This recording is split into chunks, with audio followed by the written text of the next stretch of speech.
కొడాలి నాని పరిచయం అక్కర్లేని పేరు. అధికారంలో ఉండగా నోటికి వచ్చినట్టు మాట్లాడిన కొడాలి నాని అకస్మాత్తుగా మాయమైపోయాడు. ఇప్పుడు అమెరికా వెళ్ళడానికైతే ప్రయత్నాలు చేస్తున్నాడు తెలుస్తుంది, ఆరోగ్య కారణాల రీత్యా. అసలు ఎలా చూడాలంటారు ఈ పరిస్థితిని? అందరికీ నమస్కారం. మీరు చెప్పినట్టుగా రాష్ట్రంలో ఎవడయ్యా బూతుల మాస్టర్ అంటే కొడాలి నాని అని చెప్పేసి ప్రతి ఒక్క చిన్నపిల్లాడికి కూడా పరిచయమైనటువంటి పేరు. ముఖ్యంగా రాజకీయవేత్త అయినా రాజకీయ పరంగా కాకుండా కేవలం బూతులతో పాపులర్ అయినటువంటి ఒక వ్యక్తి ఈ కొడాలి నాని. అయితే గతంలో 2019 నుంచి 24 దాకా ఏదైతే వైసీపీ చీకటి పాలన అధికారంలో ఉందో అది చూసుకొని రెచ్చిపోయినటువంటి వ్యక్తి కొడాలి నాని. ఒక్క నాయకుడు ఆ నాయకుడు అని కాకుండా సాక్షాత్తు ఇప్పుడు ముఖ్యమంత్రిగా ఉన్నటువంటి శ్రీ నారా చంద్రబాబు నాయుడు గారిని కావచ్చు, లోకేష్ బాబు గారిని కావచ్చు, ప్రతి ఒక్క నాయకుడిని కూడా చెప్పరానటువంటి భాషతో తిట్టినటువంటి వ్యక్తి ఎవడయ్యా అంటే ఈ కొడాలి నాని. అయితే మరి ఈ కొడాలి నానికి ఇప్పుడు ఏదైతే వల్లభినేని వంశీ కావచ్చు, ఏదైతే మరి అక్రమాలకు పాల్పడినటువంటి నాయకులని చేస్తున్నటువంటి అరెస్టులను చూసి ఈరోజు కిందకి జారినటువంటి పరిస్థితి, ఏదైతే మరి వస్తువులు ఉంటాయో అవి కిందకి జారినటువంటి పరిస్థితి. దాంట్లో భాగంగానే ఇవాళ మొన్న ఒక చోట ఏదైతే మరి ఏదైతే పిన్నెల్లికి పరామర్శకి వెళ్ళినప్పుడు మరి మీడియా ముందు కనబడి ఏం చేద్దాం, మమ్మల్ని తప్పించారు కాబట్టి మేము యాక్టివ్గా ఉండమని చెప్పినటువంటి వ్యక్తి. అంటే అధికారం ఉంటే అధికార మదంతో నోటికొచ్చినట్టు వాగుతూ, మరోపక్క రాష్ట్ర ఏదైతే ప్రజలకు సంబంధించినటువంటి సొమ్ముని దోచుకుంటూ, రాష్ట్ర వనరులను దోచుకుంటూ మరి అధికారం పోయిన తర్వాత ఈ విధంగా మరి దాక్కోవటం అనేది దేనికి సంకేతం?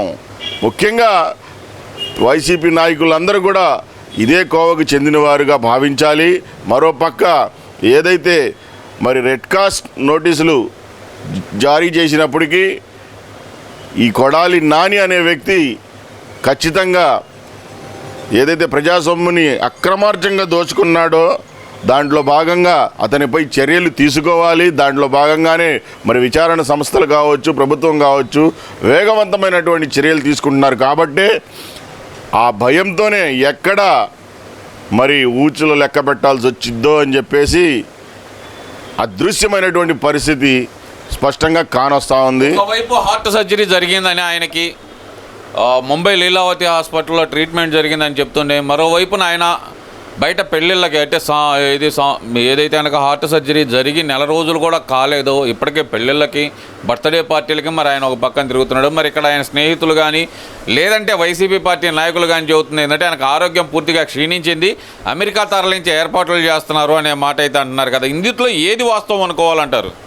ముఖ్యంగా ఎవడైతే దుర్మార్గాలకు పాల్పడతాడో, దొంగతనాలకి పాల్పడతాడో, పోలీసులకు నేను దొరికిపోతానని చెప్పి అనుకుంటాడో వాడు కొంచెం పెద్ద ర్యాంకులో ఉంటే తీసుకునేటువంటి మాట ఏంటంటే ఆరోగ్యంపై అంటే కోర్టులు కూడా మరి వారికి అనుకూలంగా స్పందిస్తాయనే ఒక భావనలో ఇట్లా సర్క్యులేట్ చేయటం అనేది దాంట్లో ఒక భాగంగా భావించాలి. ముఖ్యంగా ఈ కొడాలి నాని అనే వ్యక్తి పిరికి పంద భయస్థుడు. ఒక పక్క మరి మేకపోతు గాంభీర్యం ప్రదర్శిస్తూ, మరోపక్క తనకున్నటువంటి భయాన్ని మరి ఏదైతే వాళ్ళ పార్టీ యొక్క మిత్రులు ఉంటారో వాళ్ళతో పంచుకుంటూ వాళ్ళ చేత ఈ రకమైనటువంటి మాటలు చెప్పిస్తూ ఒక ముందస్తుగా ఒక ప్రణాళిక ఏదైతే ఆరోగ్యం బాగా ఉండకపోవచ్చు, ఎందుకంటే గుట్కా గాడంటే మరి మనకు తెలిసినటువంటి పరిస్థితి. దాంట్లో భాగంగా ఆరోగ్యం క్షీణించి ఉన్నా సరే ఇవాళ ఏదైతే ప్రజా సొమ్ముని అక్పళంగా దోచుకున్నటువంటి వ్యక్తులను వదిలిపెట్టే ప్రసక్తే లేదు. కాబట్టి ఆ భయం ఆయనకు ఉంది కాబట్టే మరి ఈ విధమైనటువంటి చర్యలకు పాల్పడుతున్నాడు. ఖచ్చితంగా ఈ కొడాలి నాని ఏ కొలంలో దాక్కున్నా సరే ఎలుకను లాగినట్టుగా లాగి తీసుకొచ్చి కటకటాల వెనక వేయాల్సినటువంటి పరిస్థితి రాష్ట్ర అధికార యంత్రాంగానికి, రాష్ట్ర ప్రభుత్వానికి ఉందని చెప్పేసి ఈ సందర్భంగా చెప్తా ఉన్నా. మరి ఇక్కడ ఇంకొక విషయానికి వస్తే మరి కనుక గతంలో చంద్రబాబు నాయుడు గారు అరెస్ట్ అయినప్పుడు ఆయన బెయిల్ అప్లై కోసం ఇలా హెల్త్ బాగాలేదని చెప్పి ఆయన అప్లై చేసుకున్నప్పుడు ఇదే వల్లభనేని వంశీ కానీ ఇదే కొడాలి నాని కానీ అంతా డ్రామాలు అని మాట్లాడిన పరిస్థితి. మరి ఈరోజు వల్లభనేని వంశీ చేస్తుంది ఏంటి? నిజంగానే డ్రామాలా లేదా నిజంగానే ఆయనకి ఆ పరిస్థితి వచ్చిందంటారా?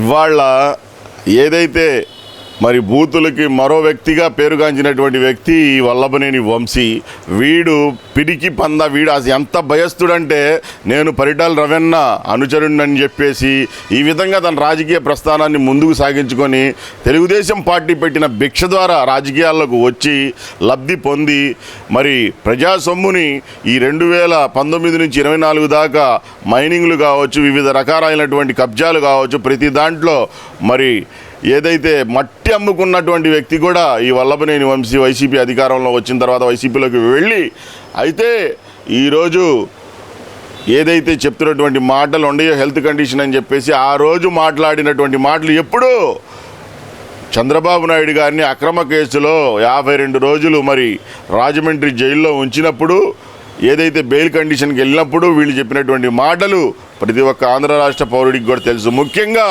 కొడాలి నానికి ఒకటే చెప్పవచ్చు, ఒరే వెధవా నీ వయసు ఎంత, మరి చంద్రబాబు నాయుడు గారి వయసు ఎంత, ఆయనకు ఉన్నటువంటి కండిషన్స్ని ఎప్పుడు 52 రోజుల తర్వాత మరి ఆయనకు ఉన్నటువంటి కండిషన్స్ని ఆ రోజు ప్రభుత్వంలో అధికారంలో ఉన్నటువంటి అధికారులు సూచిస్తే ఆ రోజు డాక్టర్లు మరి ఆ జైల్లో ఉన్నటువంటి వ్యక్తిని పరిశీలించి ఇచ్చినటువంటి రిపోర్ట్లపై బెయిల్కి వెళ్ళారే తప్ప నీలా ఇవాళ బయటకు వచ్చిన తర్వాత బయట డాక్టర్లతో మరి ఇటువంటి గూడుపుటాని మాటలు తయారు చేసి చెప్పడం కాదు. ముఖ్యంగా ఇవాళ ఏదైతే నిన్ను చేసినటువంటి అరెస్టులపై ఇవాళ నువ్వు తిట్టినందుకో ఇంకొకటి చేసినందుకో కాదు, నువ్వు సాక్షాత్ ఒక దళితుడిని కిడ్నాప్ చేసిన కేసులో కావచ్చు, నువ్వు దోచుకున్నటువంటి కేసులపై కావచ్చు నిన్ను లోపలేశారు. ఖచ్చితంగా ఏదైతే అధికార మదంతో అహంకార వైఖరితో నువ్వు చేసినటువంటి ఏదైతే మీడియాల ముందుకు వచ్చేసి ఏకవచనంతో మాట్లాడినటువంటి మాటలు కావచ్చు, గతంలో భువనమ్మ తల్లిపై చేసినటువంటి ఆరోపణలపై కావచ్చు, ప్రజలు ఎంత ఆగ్రహంలో ఉన్నారంటే నువ్వు కుక్క సాగు చచ్చినా సరే నీపై దాలి తలిచేవాడు ఏ ఒక్కడు కూడా లేడని చెప్పేసి ఆంధ్ర రాష్ట్రంలో ఈ సందర్భంగా తెలుసుకోవాలని చెప్పేసి. మీరేమో ఆ మాట అంటున్నారు, చచ్చిపోయినా పట్టించుకునే వాళ్ళు ఉండరు అని.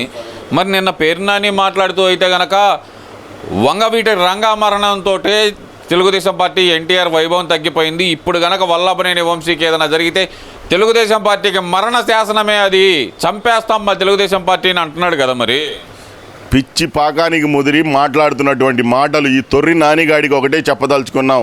ఏదైతే స్వర్గీయ వంగవీటి మోహన్ రంగా గారిని ఈ వంశీ గారిని పోలిక ఏంట్రా ఎదవల్లారా, ఎందుకంటే ఇవాళ వీరు దొంగలు, దోపిడీ దొంగలు, మీరు మా రంగా గారితో పోల్చుకోవటం అనేది మీ అవివేకానికి వదిలేయాలి. ముఖ్యంగా ఇప్పుడు వీడేమైనా మహాత్ముడా? వల్లభనేని వంశీ అనేవాడు ఒక కబ్జాకోరుడు, ఒక ప్రజాసొమ్మును దోచుకునేటువంటి వ్యక్తి. మీడియా ముందుకు వస్తే అధికార మదంతో ఒక మదపటి ఏనుగులాగా మాట్లాడేటువంటి దుర్మార్గుడు ఈ వంశీ చేస్తే వాళ్ళ ఇంట్లో వాళ్ళు తప్ప బయట ఏ ఒక్కడు కూడా బాధపడడు అనే విధంగా రాష్ట్రంలో జరుగుతున్నటువంటి పరిస్థితులను మీరు గమనించుకోవాలి. ఇవాళ మైక్ ఉంది కదా అని చెప్పేసి ఆ పక్షి మీడియా ముందు మీ ఏదైతే వత్తాసు పలిగేటువంటి మీడియాల ముందు కూర్చొని ఏదంటే అది మాట్లాడితే మీరు మాట్లాడుకున్న టైం కూడా వేస్ట్ అవుతుంది. కానీ రాష్ట్ర ప్రజలు మీ యొక్క మాటల్ని ఏ ఒక్కళ్ళు కూడా చెవికి ఎక్కించుకోరనేది మీరు గ్రహించాలని చెప్పేసి సందర్భంగా చెబుతూ, ఖచ్చితంగా ఈ పేర్ని నానియే కాదు ఇంకొకటి కూడా వీడి సంబంధించినటువంటి గోడాల్లో మరి అక్రమ రేషన్ బియ్యం దొరికింది, దానిపై కూడా మరి ప్రభుత్వం కావచ్చు, విచారణ సంస్థలు కావచ్చు మరి దాన్ని ఎందుకో కొంచెం గ్యాప్ ఇచ్చినట్టుండారు.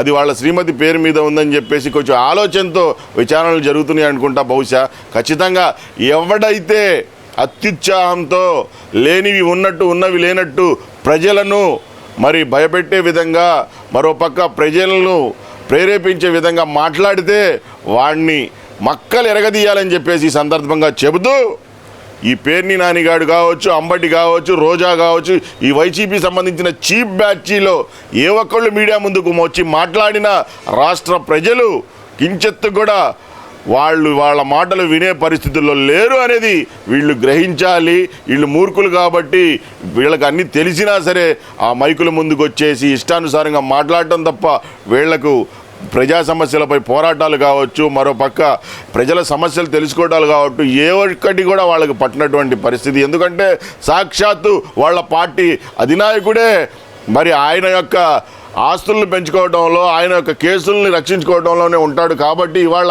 సెల్ఫిస్ట్ పార్టీ దేశంలో ఏదైనా ఉందంటే అది వైఎస్ఆర్ చీపీ అని చెప్పేసి ప్రతి ఒక్కరికి తెలిసినటువంటి విషయం.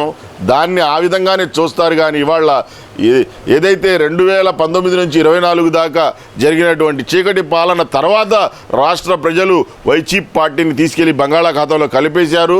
ఇక ఆ పార్టీ ఊసే ఉండదు. ఇంకో పక్క ఆ పార్టీకి సంబంధించిన వ్యక్తులు కొంతమంది జనాల్ని రెచ్చగొట్టే విధంగా, జనాల యొక్క ఏదైతే అబద్ధాన్ని 100 సార్లు చెప్దామని చెప్పేసి ఒక పాత స్ట్రాటజీని ఉపయోగిస్తే ఈరోజు ఖచ్చితంగా రానున్న రోజుల్లో జనాలు అసలు వీళ్ళు ఆంధ్ర రాష్ట్రంలోనే కనపడకుండా వాళ్లే తిరగబడతారని చెప్పేసి సందర్భంగా చెప్తా ఉన్నాను.